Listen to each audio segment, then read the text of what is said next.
10 kilo white വാഷം കൊണ്ട് രാഹുൽ മാങ്കൂട്ടത്തെ വെളുപ്പിക്കാൻ ഇറങ്ങിയതൊന്നുമല്ല. അരിയാഹാരം കഴിക്കുന്ന ഒരു മനുഷ്യന് തോന്നുന്ന വികാരമാണ് ഞാനിവിടെ പറയാൻ പോകുന്നത്. നിങ്ങളൊക്കെ ഒന്നുറപ്പിച്ചോളൂ, ഇത് നമ്മുടെ കേരളത്തിലെ സഖാക്കന്മാരുടെ അവസാനത്തെ പെണ്ണ് കേസായിരിക്കും. പെണ്ണൊരുമ്പെട്ടാണെന്ന് കേട്ടിട്ടില്ലേ? ഒരു പാവപ്പെട്ട ചെറുപ്പക്കാരനെ പറ്റിപ്പോയ ഒരു തെറ്റ് അല്ലെങ്കിൽ ഒരു അബദ്ധം എന്ന് പറയുന്നത് ഈ സ്നേഹമെന്ന കപട നാടകത്തിൽ വീണു പോകുന്നതാണ്.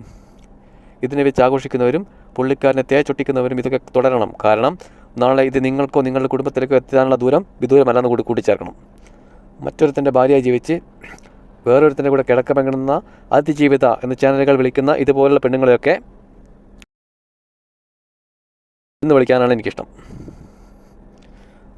അതിജീവിതയെ നെഞ്ചോട് ചേർത്ത് പിടിക്കുന്ന ചാനൽ ചേട്ടന്മാർക്കും നാട്ടിലെ ചേട്ടന്മാരും ഒക്കെ നാളെ നിങ്ങളുടെ വീട്ടിലെ ഭാര്യയും വേറൊരുത്തൻ്റെ കൂടെ പോകുന്ന കണ്ടാലും ഈ അതിജീവിത എന്ന വാക്ക് തന്നെ ഉപയോഗിക്കുമല്ലോ അല്ലേ?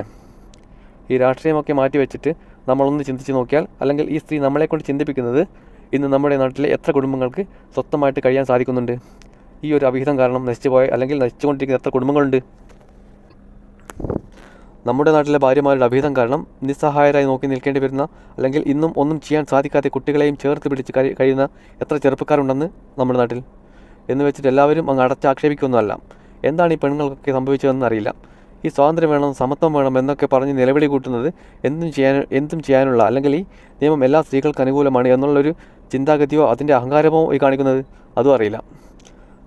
സത്യം പറഞ്ഞാൽ എന്താ പറയാം, ശരിക്കും കഷ്ടം തോന്നാം ചെറുപ്പക്കാരെ ഓർത്തിട്ട്. ഈ ബലാത്സംഗ കേസൊക്കെ ചുമത്തി വെക്കുക എന്ന് പറഞ്ഞാൽ എങ്ങനെയായിരിക്കും ഒരു പെണ്ണിനെ ഒന്നിലധികം തവണ ബലാത്സംഗം ചെയ്യാൻ സാധിക്കുന്നത്? ദയനീയമെന്ന് പറഞ്ഞാൽ പോരാ, അതുക്കും മേലെ. എന്തെങ്കിലും വാക്കുണ്ടെങ്കിൽ അതൊക്കെ പറയേണ്ടി വരും. എന്തായാലും നാളെ തൊട്ട് എന്തെങ്കിലും പരാതി ഉണ്ടെങ്കിൽ നമ്മൾ പോലീസ് സ്റ്റേഷനിലല്ല പോകേണ്ടത്, മുഖ്യമന്ത്രി ഓഫീസിൽ നേരിട്ടാണ്. എനിക്ക് തോന്നുന്നത് നമ്മുടെ മുഖ്യമന്ത്രി ഇപ്പോൾ ഡിഗ്രി എടുത്തിരിക്കുന്നത് പെണ്ണ് കേസിലും ഗർഭ കേസിലും ഒക്കെയാണെന്ന്. തകർത്ത് കളഞ്ഞു എന്ന് നിങ്ങളെല്ലാം വിശ്വസിക്കുന്ന ചില്ല് കഷ്ണങ്ങളെല്ലാം ചേർത്ത് വെച്ച് പഴയതിനേക്കാൾ മനോഹരമായി, അതിനേക്കാൾ ഉയരത്തിൽ നാളെ അവർ തിരിച്ചു വരും. ഈ വീഴ്ചകളെല്ലാം എല്ലാത്തിനെയും തുടക്കം മാത്രമാണ്. നാളെ ഈ മുഖ്യമന്ത്രി കസേര ഇരിക്കേണ്ടതും ഈ രാഹുൽ മാങ്കൂട്ടം തന്നെയാണ്. ഇനി പൊതുജനങ്ങളുടെ ശ്രദ്ധയ്ക്ക്, ഇവിടെ ആളിക്കത്തേണ്ടത് വ്യാജ കമ്പിത്തിരി കേസുകളല്ല, അയ്യപ്പൻ്റെ സ്വർണ്ണക്കൊള്ളയാണ്.